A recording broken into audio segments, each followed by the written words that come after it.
Companions have received many different changes, and now from beasts to sentinels every single one of them is done. In today's video we have a must-have list of sentinels and also beasts that I highly recommend that you use with your warframes because they're actually useful now. They're gonna help you out a lot, and a lot of these have amazing synergies. Let's quickly, without delaying this anymore, get into the video.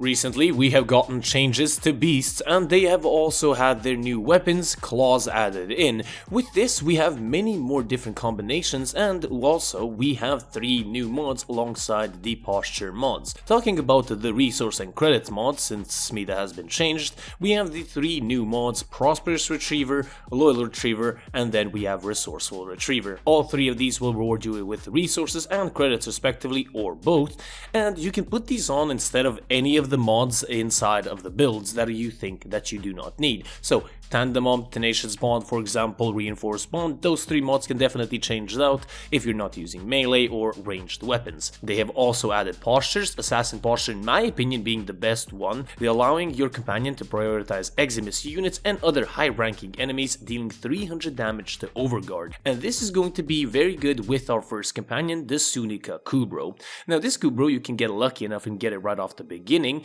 and with its mod Unleashed, you're going to be able to do 600 total damage to enemy Overguard and Eximus units. This is going to be very good compared with Magnetic Strike on its weapon. You can see the builds up on screen, and alongside Bellringer. Bellringer forces impact, procs on enemies and knocks them down, and Magnetic Strike allows you to proc Magnetic on impact. And Magnetic, as you may or may not know, is very good against enemy Overguard. So the Sunica Kubro, a very good Kubro. The Warframe I use it with mostly is Grendel. When I'm in my ball form, I cannot destroy Eximus units, so this Kubro comes in handy very much.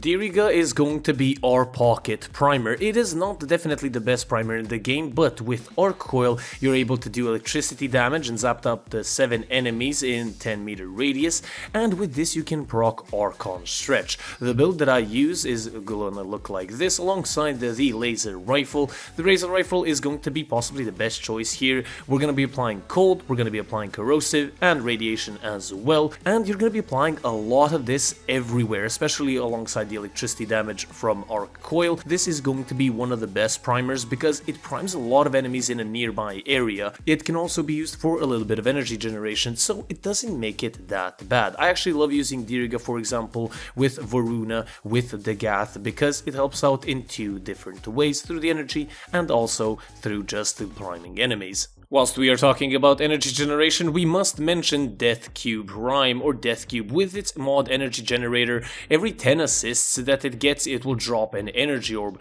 Alongside the build up on screen, Helstrom with the gas and the Synth Deconstruct mod, you're gonna be able to get much more energy drops and health orb drops if you have equilibrium. This is going to be even better, and with this you're almost never gonna run out of energy. If you have energy problems with your Warframe, you can definitely use Death Cube Prime. I use it, for example, sometimes with my Grendel when I replace my Sunica Kubro. I use it on Warframes that miss out on a lot of energy, sometimes on Nova, sometimes on Mag. Those are some Warframes that I highly recommend, and other Warframes that you have energy with, this is going to help out a lot. The next companion up is going to be used for utility. It is going to be Warm Prime. Warm Prime with Negate prevents a status effect from applying to its owner every 5 seconds. You can of course lower this with Manifold Bond and the build up on screen.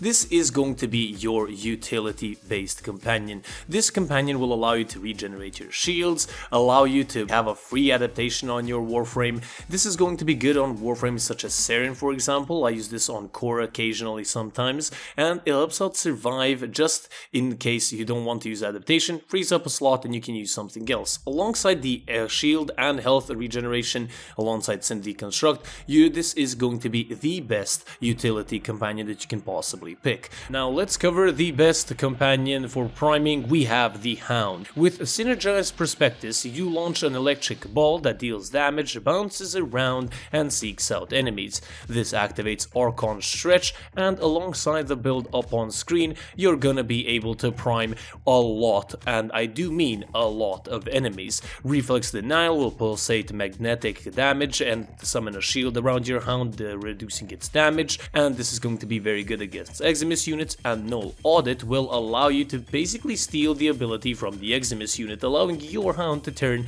into a small Eximus unit. Honestly, I have loved using this so much. You can use this with many different Warframes where you have a condition overload build, or you're going for melee, or you're just going for a Warframe and you need some priming. This is, in my opinion, the best option for that. Now let's cover the best, in my opinion, and most versatile companion. It is going to be Nautilus. Nautilus with Cordon is basically a freed crowd controlling sucking ability. We have two different builds. We have a Nautilus with Cryotra. This will allow you to freeze enemies that you drag in, and you will pretty much keep them frozen all the time, giving you increased critical damage on them as well, and as I mentioned, crowd controlling them. Now, if you want to, you can use Nautilus with Helsham and a gas build, and this will allow you to be of a very good crowd controlling Warframe, alongside giving you tons of energy and health through Synth Deconstruct, and again, dragging those enemies in, making it much easier. This is useful on almost every single Warframe. Any Warframe is going to be benefiting from crowd controlling and sucking enemies right in front of them, so that's why I think this is the most versatile and honestly most used companion in the game, and I highly, and I do mean highly, recommend you get Nautilus. We must not forget the Panzer Vulpophyla. With its Viral Quills mod, it will launch quills that will deal viral damage to enemies, and it will apply a lot of viral, believe you me. With the build up on screen and its respective claws, you are going to be also able to activate Archon Stretch through Shocking Collar. This is going to help out as well with your energy generation. With Synth Deconstruct, you're going to be gaining energy and also health back, so Equilibrium is very useful. And there is actually a second build that I use on this companion, and this is it. This is the one that I use on my Korra and on my Baruch, because this with Tandem Bond will keep your combo counter at 12x 99% of the time, and on those two Warframes it is incredibly good. You can of course switch it out and put it on another companion that can of course have claws and attack, but with the Panzer you get viral, so it's very good, and the usability of the Panzer helps it out a lot. Of course, we do have some honorable mentions. We do have a Shade who is also going to keep you alive with Zaku, for example. That is a very good combination. You can also use the Adraza Kavat. This is with its Cat's Eye Augment, give you an increased critical chance. This is very good, for example, with Hero. You can still use the Smita Kavat, and there is a lot of buffs here. You can actually even gain an affinity boost, which can help you out a lot when you're leveling. So the Smita Kavat is still pretty much useful. You can see the builds up on screen. I still highly recommend you get the ones in the list, even though these are very good. And the Kurasa Kubro, I've realized is very good for invisibility as well. That is pretty much it. I hope you guys enjoyed. Hopefully you get some of these. Hopefully you already have some of these. Hopefully you like the builds and everything. Hopefully you leave it in the comment section down below so I know.